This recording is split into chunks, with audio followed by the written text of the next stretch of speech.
Okay, after 11 days in the care of IBP, which I really thank very much for taking care of us for 11 days, we decided to move to temporarily in CAREG's office. I will stay here to continue the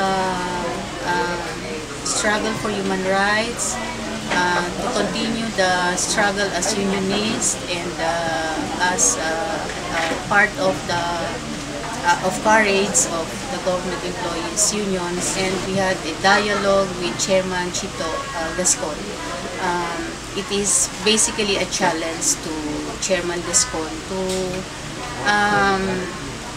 since he himself was a survivor of martial law, to be able to see that after so many years now under another Aquino, there is a pattern of political repression, including all sectors, including recent developments in Mindanao, where the indigenous peoples are also being repressed. Pero mayroon kaming maliit na protective unit na maaaring tumulong at makipag-ugnay sa paanong paraan na makipagtulungan sa kanyang mga sabihin natin kasama.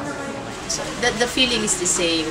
It's just that you have to gain more strength because you have to fight to be able to regain your confidence, to be able to regain your freedom of movement, and to be able to gain your liberty. You have to fight. You cannot stop because that's what they want for you to stop.